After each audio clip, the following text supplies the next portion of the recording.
went too far. Okay, so chance may crown me. What is chance? What does that mean? Fate. Okay, other thoughts? Opportunity. Do you have to do anything for fate or opportunity to give you something? Not really. Another word so fate is a really good one. If you want to write down fate underneath chance, that is a really good one to use, because fate is another important theme in Macbeth. And so then the next one, oh, sorry, we're not ready to move on. So if chance or fate, or you might even think of it as luck, if luck is going to crown him being Macbeth, is he going to have to do anything to become king? Because crown me obviously means wearing the crown of king. You can write that down too. Chance may crown me means fate might make me king. So write that down. Chance may crown me means that fate might make him king.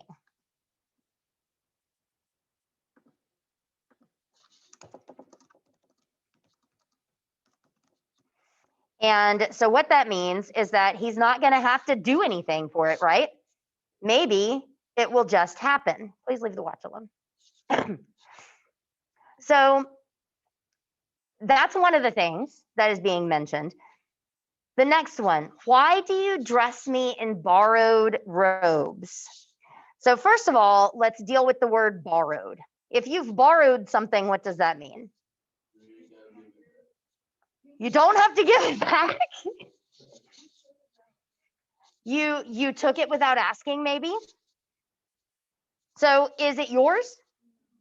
No. If you've borrowed it, that means it's not yours.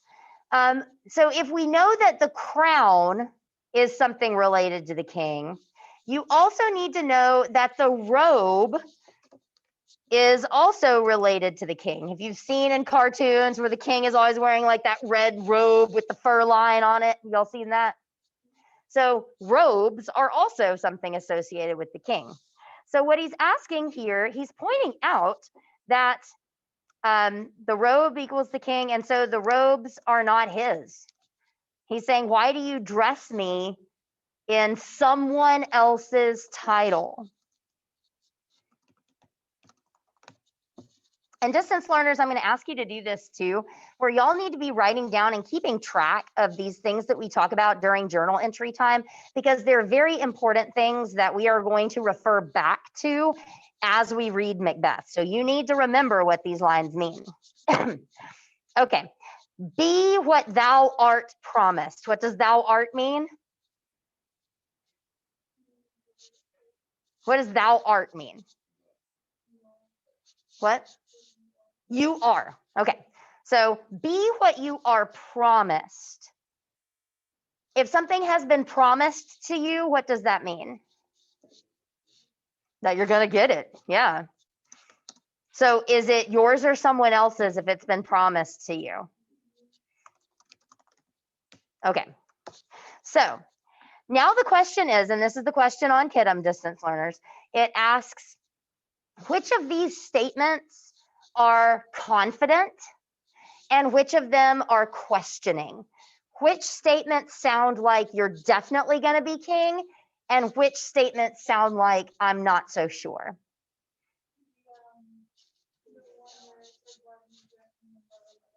Which one does that sound like?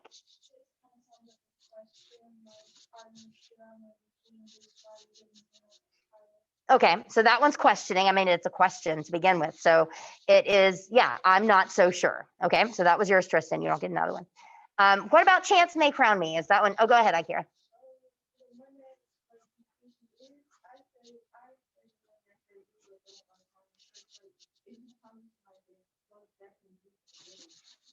Okay, so yeah, that one sounds confident that, yeah, he's gonna be king. All right, good job.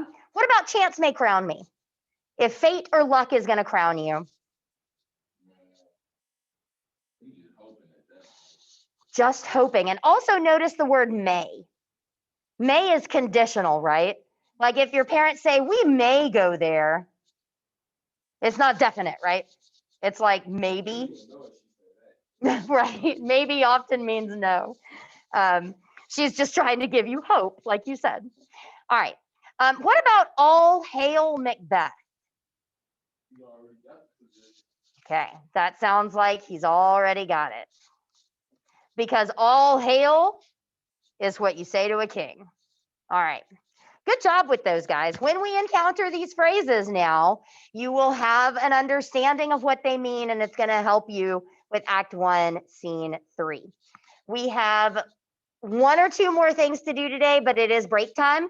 So if you guys need to step out and take a quick break, you may. Distance learners, make sure you write that down or take a screenshot or something because you're going to need that information later.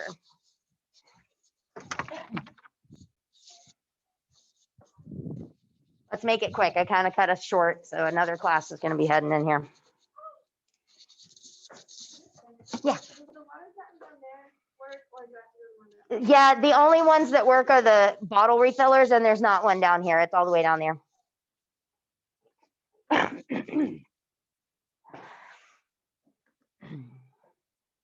All right, distance learners, make sure that you type what class you are in. I think maybe Alex, I think you're the only one that showed up after we did that. Why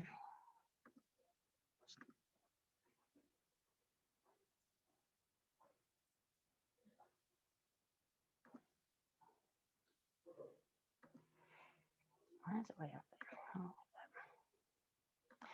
there? No, you're not good to leave. You need to type your name in your class period is what I was saying. Because it won't give, I can't go back and look at whose names are on the screen. I have to, like, if you don't type your class period and your name in the chat, then you don't get credit.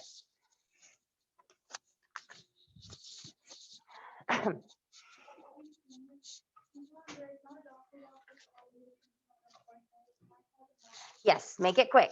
If they're going to leave you on hold for 5 minutes, then it's going to be no. Right. Oh, what's going on here?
Well, that's interesting.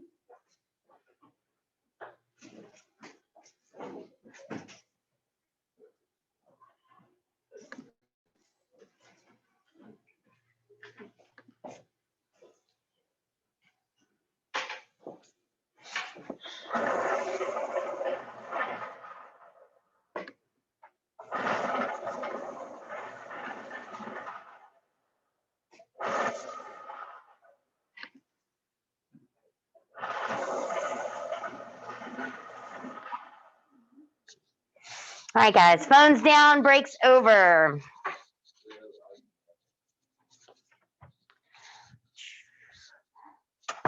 So this is as dark as I can make it, but we are ready to consider the opening of the play.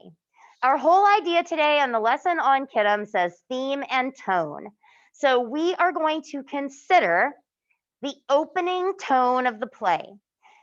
The very first scene of Macbeth opens with witches.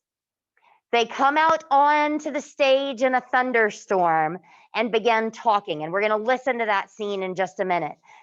But first, what are your first impressions of these women? Describe them to me. Warriors?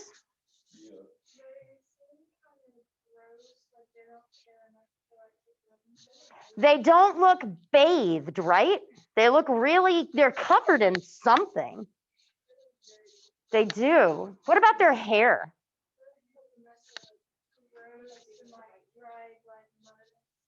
Yeah, it looks like they've dreadlocked their hair with mud. It does. Like what? They look like servants. They do look like they can't afford much. What about their clothes?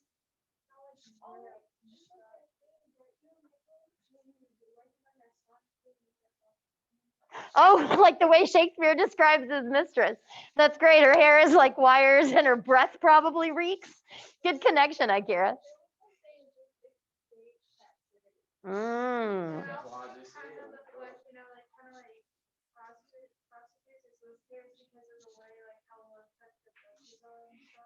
Their dresses maybe are a little revealing. What about the noises they might be making? Look at their mouths and their expressions. Yeah? Screams, chants, the look in their eyes. Demontre, what? This one? What is it telling you?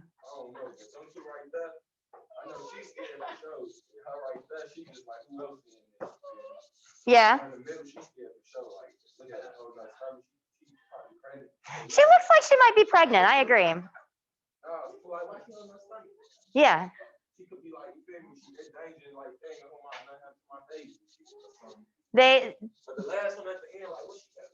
I don't know. She's turning away from them.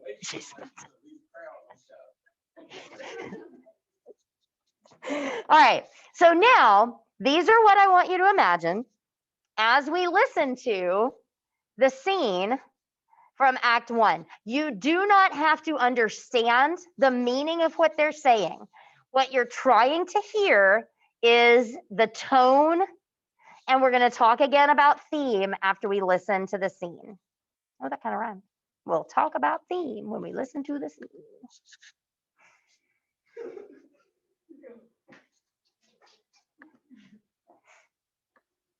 Nope, not that far. I gotta get to my buttons.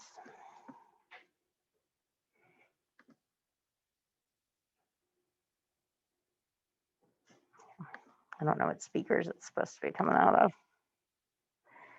No, we want this. Okay, hang on. The scene's gonna start in a minute.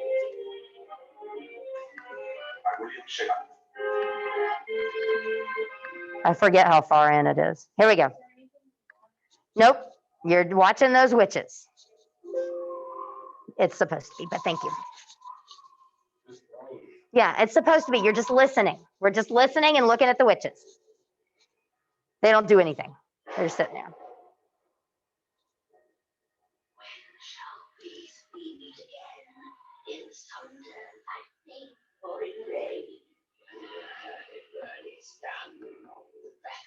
Lost one.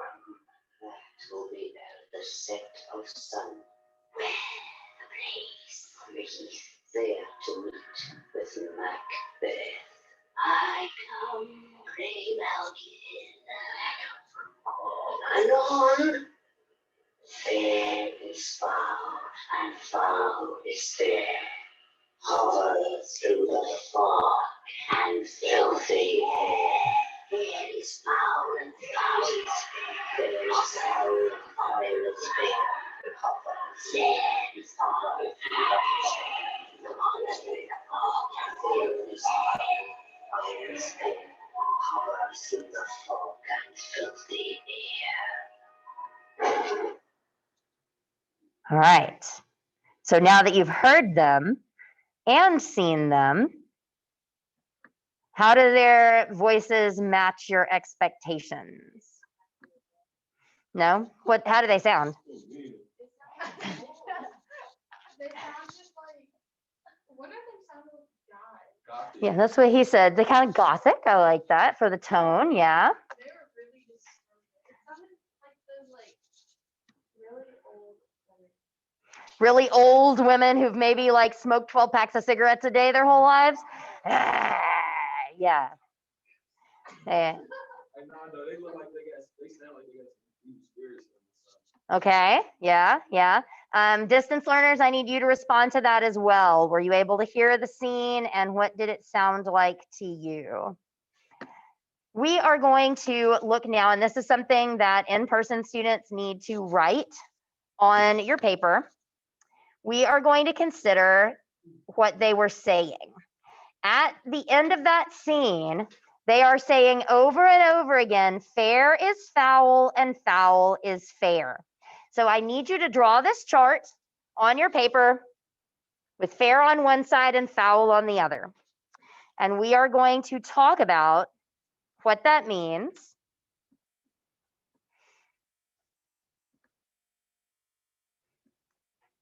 And how it is also a theme for the play.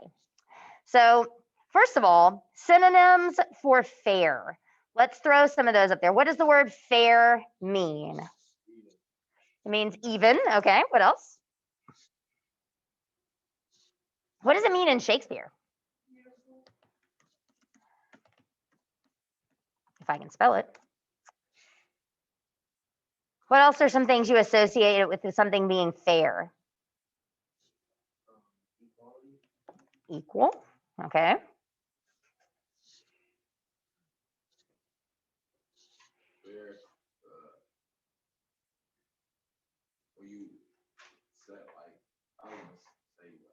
Let's try it this way. When you say that's not fair, what do you mean?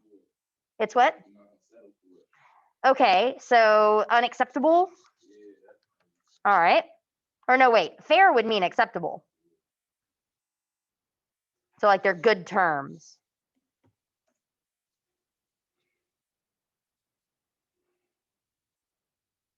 If the weather is fair outside, what does that mean? Good. It's all right. It's just passable. It's acceptable. Good. Okay, I'm just going to add the word nice on there. Let's go over here then and think about synonyms for foul. Foul is a word that we haven't talked about yet. It can mean several different things. It is being used in this scene as an antonym of the word fair. So not even. So we can say uneven, yes. Opposite of beautiful. Opposite of equal. Unequal, or maybe, we have uneven, unequal, unacceptable. We can do all of those. So if you are in a foul mood, what does that mean? Okay, so it could be a bad mood. It could mean like what else? What kind of bad? Explain that, like add more adjectives.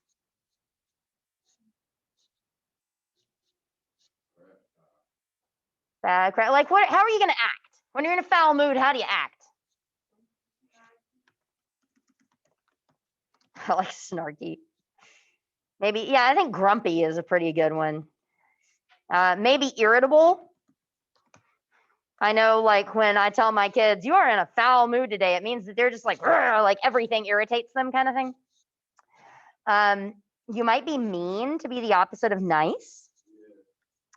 What if there's a foul smell in the room? So it could be stinky, it could be rotten. If you're thinking about those witches, foul would be a good word to describe their appearance, right? Those women look foul, like they smell foul, they're in the foul mood, their hair is foul, like it's just a great word to describe them.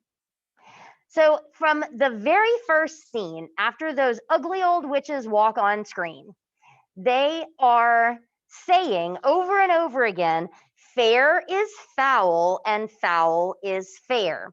So if we look at our chart, what they're trying to tell us is what's even seems uneven and what's uneven seems even. They're saying the things that are beautiful seem ugly and the things that are ugly seem beautiful. They're setting up this juxtaposition of, and you can just fill in these blanks with any of them really. So what is beautiful, since that's one of our synonyms for fair, seems ugly, and what is ugly seems beautiful.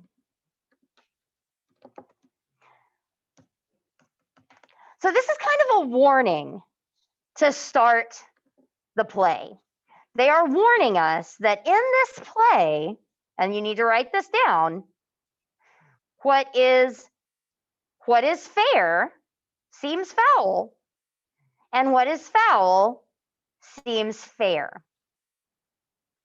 So what do you think a theme might be that's related to this? How can we make sense of this statement?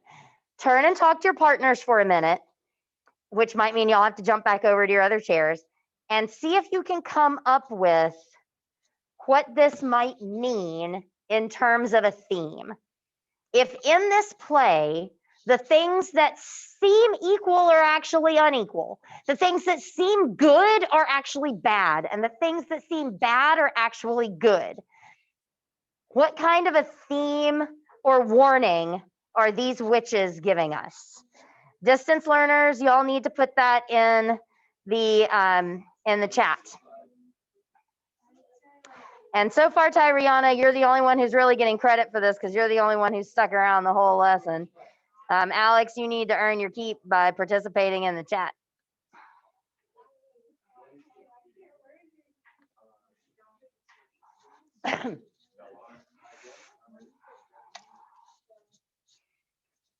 Did I do that right? I didn't do that right.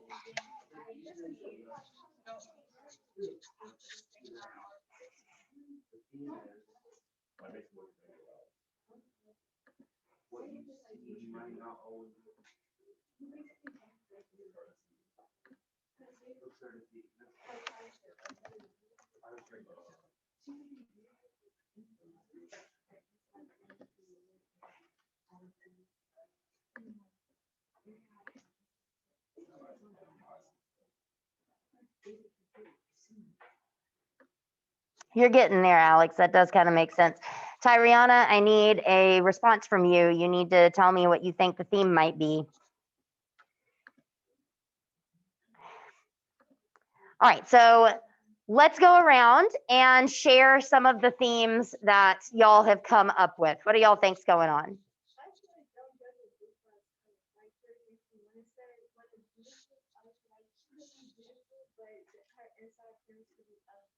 Yeah. Right. So don't trust the covers. Yeah, don't trust the outsides. What do y'all have? Yeah, kind of the same thing. Looks can be deceiving. What you look like might not be what you're like on the inside. What have y'all got?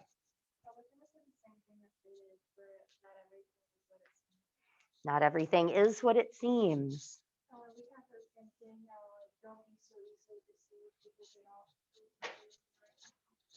All right, I like those. I'm gonna put 2 of those up there so y'all can write those down. Looks can be deceiving. And I'm gonna say don't trust appearances. And that's kind of what y'all said, like don't judge a book by its cover, but I'm gonna just change it to don't trust the people by their cover. So these are really short statements. Make sure you write them down in your journal there, that we've gotten 2 themes for the play so far, that ambition can lead you astray if you have too much of it, and that looks can be deceiving. Don't try.